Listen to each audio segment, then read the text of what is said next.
The Raiders are in the business of trying to not get left in the dust in the AFC West, although they kind of are.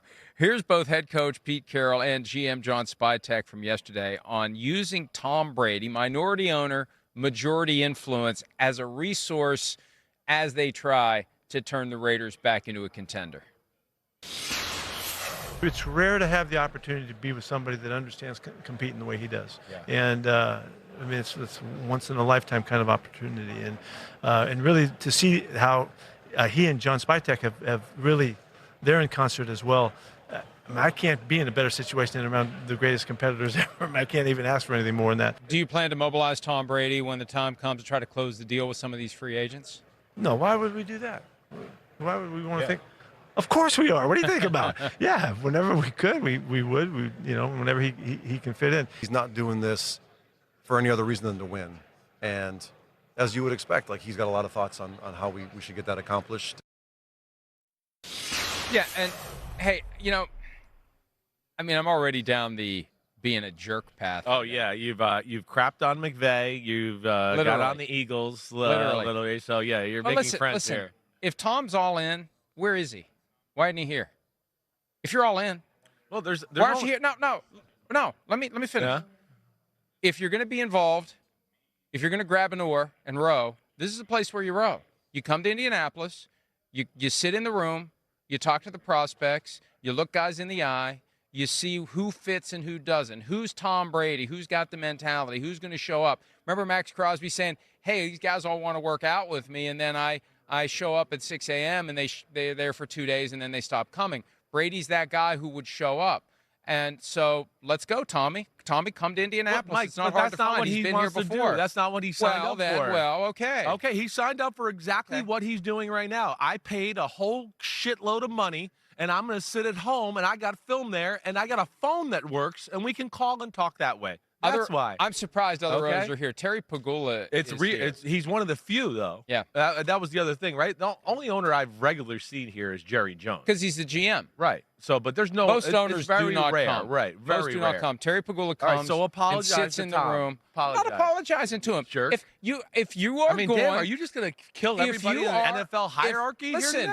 Listen, if you are going to be involved heavily in the management and the direction of the team, come to Indianapolis for a few days. Is it beneath him to come to Indianapolis? No, it's not beneath him, but it's not necessary. I mean, Sean McVay's not here. Kyle Shanahan's not here. So they can watch film, they can do this. He can meet them when they have their 30 visits in Las Vegas, and they come there. But yeah, if he wanted to do what you're saying, he would have tried to be a GM. He doesn't give a crap about our backup guard with the Raiders. He doesn't care about that. Let me ask you a question. Yeah. Hypothetically. Yeah. Because in many respects, I think Tom Brady is doing exactly what we thought Peyton Manning was going to do after he retired. Yeah, you're right. Number one analyst for the network and minority owner of a team, but basically in a position to have significant influence. Sure.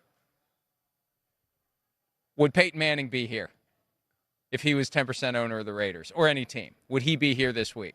I don't know. And don't say, he's got a house here. I'm talking about, would he come and meet people and grind away and roll up his sleeves at the combine? Would he do it? I'm. You know what the answer is. No, you can say it. I don't know. I don't know that. I don't. Because, again, too, if he wanted to do that, he'd be doing what Brady is doing a little bit. He could be into this type of thing right now. But that's why he's not. That's why he's not. Maybe not. Because if he was, maybe not. He would be. Maybe he would be. He would be here. Sure. I mean, listen, I hear you there, but I'm certainly not going to. There's a lot of different ways to skin the cat, as they say there. Brady and what he's doing, or the deer, as the case may be. Yeah, right. You're bringing to my house, we'll find the deer. But I think he's trying to, he wants to be involved. He loves football. He doesn't want to be involved in every little decision. I don't think he's there to micromanage. I think he's there for the bigger things. He'll look at some film, the quarterbacks. Let me tell you about that. Ooh, this receiver, I like him. Hey, coaches, I'm here to help you with that. But again, I don't think he's going to be into all the little intricacies of like, mummy see and break down this guy's combine drill, the L drill. Ooh, I don't like how he put his foot here. I'm not sure about that. That's not what he signed. And let me be clear on where I'm coming from. I mean, obviously, I'm Jerkville, USC. That's where you're. Population one. Yeah, population one. I am never going to kiss the ring. Right. And I reserve the right to question anything that seems off to me. And it just seemed this whole thing, working for Fox and being minority owner of the Raiders, and it just something about the whole thing seems off to me. And let's see how serious you are now that you're free. I got you. From your job that pays you $37.5 million a year. You're off until August, and I'm sure they have things to do in the off season. But you're available now. Yeah. Well, come here and punch me in the face, and do it before I turn 60, because then it'll be elder abuse, And I'll get Big Dom, Tom, and Big Dom and Simms, and we'll all beat them up. I'll help you, Tom. Hey, not that you need it. Why would Stafford want to go to the Raiders? Well, again, I don't think I mean, to me, there's no team here that I look at to why he would want to go. I think it all goes back to what you're talking. You know, it's the money. He's going to see who's willing to just maybe go all in on him, get a gauge of the market and the money so he can bring that back to the Rams and be like, hey, these 2 or 3 teams are willing to pay me this, right? I know you might not be able to or whatever else, but let's try to make it close.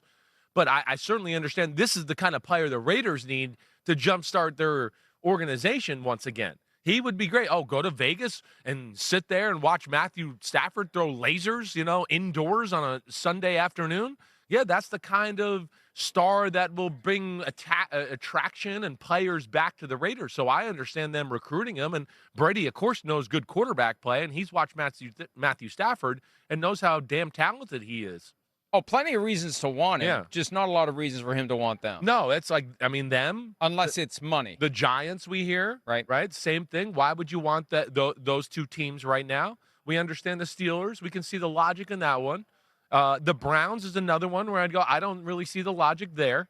So, yeah, I don't know if there's going to be those type of options, especially the teams where he wants to go and maybe compete for a Super Bowl. When you look at it that way, most of those teams got their guys and they're ready to go, and they're not going to, risk that just to trade for Matthew Stafford this late in their career. He's got a Super Bowl ring. I think he wants to be paid fairly. He sees what lesser quarterbacks are getting, and he wants his one last time. He's number 2 all-time in career earnings. I know. I just wonder if he'll talk to Brady and go, well, damn, maybe I do want another Super Bowl, and he took $25 million as the greatest quarterback of all time his last 2 years. At the time, $25 million was a still lot. good. It was still a lot. It was It below, was not like, but it was still like it was Breeze at 25, Brady at 25, Phillip Rivers at 25. Then we had some quarterbacks that were, at that time, making 32, 34. I think the market was like right? Russell Wilson 36. and Aaron Rodgers around 34, 35. Yeah, okay. You're right. Okay. It wasn't as huge of a,